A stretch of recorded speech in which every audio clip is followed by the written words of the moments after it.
All right, so we've got Ty Jenkins again and Sam Donaldson. Sam, why don't you tell us a little bit about where you are from and how you and Ty know each other? So I'm from originally Pearland, but live in Nacogdoches now. And we went on a family vacation up to Branson. And so I walked in the back door of the gym, and Carl had to come get me and bring me to the front, and then we worked out. And then he said, you got to train with Ty, and so we worked out for a day. Why do you think that I see this all throughout CrossFit, and I don't quite understand it, but you guys can probably explain it. We see it with Alex and Ricky. Why is it that it seems like in CrossFit, guys and girls can be such good workout partners? I think it's because at the end of the day, like, you're not competing against each other on the floor. So like, you can, if you're at the gym and like say that I beat him in something, like, yeah, it sucked because you lost. Of course I'm saying I won. Yeah. Anyways, like, of course it sucked because you lost, but at the end of the day, like, I'm not a direct competitor Yeah. of yours. I can just push harder to get you to push Yeah. harder.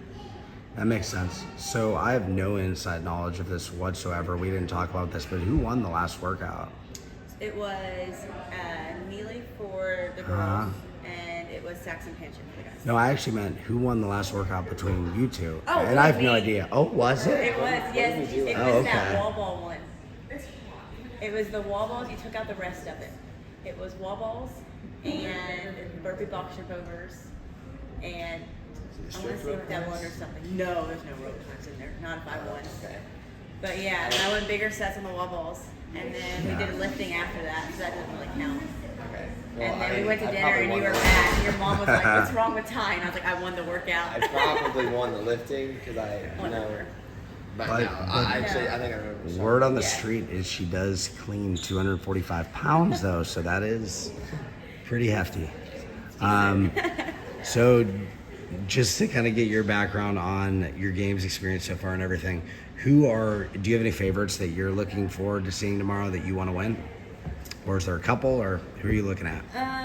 Even as far as like who you think is gonna win, or who you want to win, or both.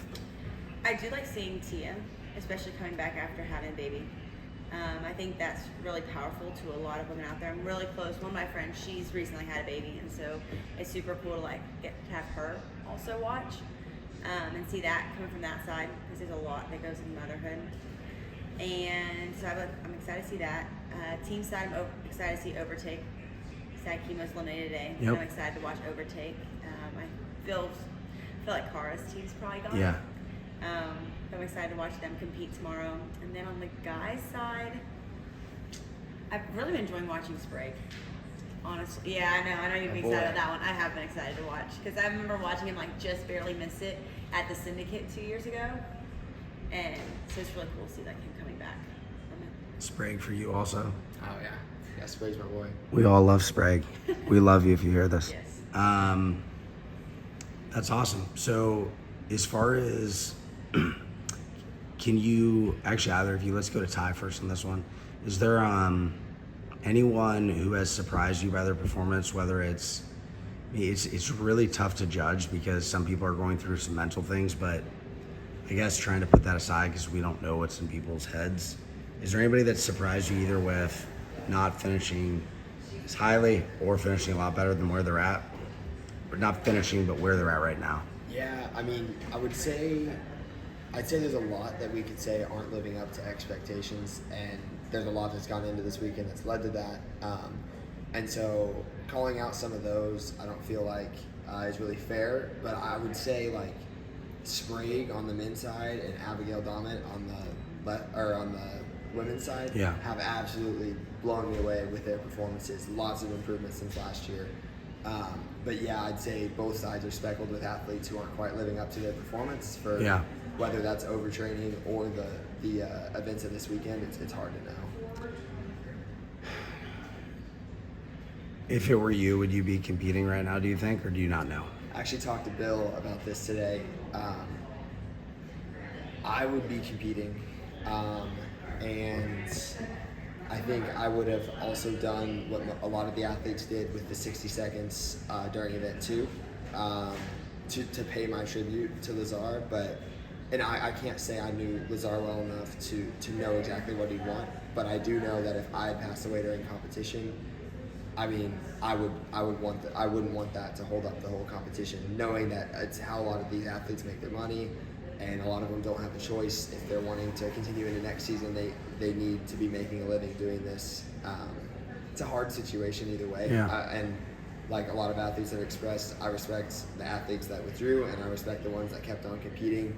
Everyone kind of has their own opinion about it. Mine personally, I would have paid my tribute to Lazar. I would have worn his jersey all week, but I would have continued competing. Awesome. What about you? Do you know? I would. It's hard. I think I would be in the same spot though. Yeah. Because like my mom had actually called and she talked to me about it, and she's like, I know that. It's like, of course I don't want to think about it, but if it was you out there that happened, like you would come back and haunt people. Yeah. For not competing. Yeah. And That's 'cause, fine. like I wouldn't want the whole thing to stop just for me. Because it is, like you said, like a bunch of people's livelihoods, and like I feel like also working out is a moment where you can like kind of turn things off. Yeah, And, that's like, what there's a- Fikowski said. That's what right? Fikowski said. Yeah, and so like it's a moment where you can just kind of like just disengage from everything. So, this is a really curious one for me. You've been at the last 3 CrossFit Games as a competitor in the team division. This is your first year as a spectator. I know you also have obligations with sponsors, but essentially as a spectator, and we're at a different venue. And obviously, in addition to that, we had a terrible tragedy. Is this CrossFit Games for you just totally different, like in another world? Yeah, and I mean, I have had my experience watching the games because our competition always ended a day or two early. Yeah. But man, like, it's really been different, obviously, with the situation on the run swim, but then also just, not competing. Being at this big competition and seeing all the athletes that I'm used to while competing, but not competing against anyone, just not. Yeah. Is that actually, are there times that kind of burns at you because you know that you were at the very least in the conversation of somebody who had semifinals? If you had continued to semifinals without the penalties, you were definitely right there on the fringe. When you see them competing, is there part of you that just like wants to be there, or that feels like you're missing out? It stings a little bit. Yeah. It's hard in my mind to not put myself out there and Yeah. kind of think about what I'd be scoring on certain events, where I'd fall at the end of the weekend. But in the same breath, I hate to play what ifs. Yeah. What happened has happened, and Yep. we just got to focus on next year. But I mean, it stings a little, but I'm also not losing sleep over it. I've had months to come to terms with what happened, Yeah. and it's part of the sport. A lot of other athletes were affected, so. All right, we're gonna end on a fun one here because we're all tired and it's late. What would your best event have been that you think, and what would your worst event have been from what the men have done? Ooh, that's a good question. Or you can just go with an event that was good for you versus an event that you think would be tough. A good event for me would have been the run swim, opening with that. Yep. And I hope that the games continues with long aerobic events to start. You Yeah. know, the 40-minute plus, whether that's run, swim, bike, whatever it is. That's some of my favorites. And then probably my worst would be event 2 with the deadlifts and the rope climbs and the GHDs just don't quite have the deadlift volume that those guys have. I mean, they were making 225 look like a toothbrush, and 100 reps total at that would kind of add up on me versus where some of those guys like Austin Hatfield looked like he wasn't even doing anything when he was picking up that bar. It was impressive. So those would probably be mine too. What about you? Yep, you're next. My best one probably would have been the clean ladder. I would needed a 5-pound PR. That's but true. I What would did say it go up to for the women again? 250. Okay. So we needed a 5-pound PR. Well, there were people who had a PR. Baderas was a 5-pound PR. Yeah, I know. Yeah. So adrenaline, Yep. like comp adrenaline, I feel like it's doable. Worst would probably have been like event 1 or 2.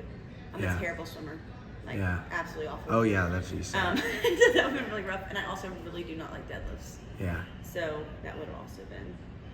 And you were on a semifinals team at one point, is that right? Okay. 21. And the goal is next year semifinals team again. Ideally, games team. Oh, I like that even better. All right.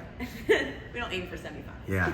All right. And when, in your opinion, are we gonna see Ty Jenkins at the CrossFit Games? Pretend he's not there. I won't be offended. I won't be offended. I don't know. I felt like he had What do you think a realistic goal would be? like a realistic goal within like the next 2 to 3 years. I feel like. So I was super excited I when we agree. made for semis. Yeah. And then all that went down. Because, I mean, it was a pretty decent spot that you were into. It wasn't like you just Yeah. slid in. Like, it was a Yep. pretty solid spot there. Yep. So I would say in the next 2 to 3 years. All right, we gotta have a follow-up. Last question. So, we talked about, when I talked to you on the podcast, we talked about goals versus expectations. Do you think going into next year, the CrossFit Games will be the expectation? I think so. Like it. Just with my performance last year and you know, some resources I've tapped into for this next season, with, you know, starting to get some coaching that's focusing on me individually, and the possibility of moving to a new training environment. Yep. And really pushing all in. You know, in 6 months' time, I think we might be fit enough to make it, or at least that's what we're going for. Have you publicly talked about a training camp move or no? Okay. So, would you say 100% are you 100% sure that you're going to be a good bit better this year than last year, like as far as getting into higher weights and things like that?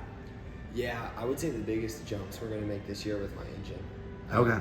And that's something that last year I didn't realize as much. Was I was really all focused on the strength, but really, I mean, as your engine improves, everything else does. And so I was neglecting engine work last season to get stronger, and it worked. And now my lifts are almost where they need to be. But the biggest jump will be aerobic fitness going into the next season, and then hopefully being on par with the rest of the field.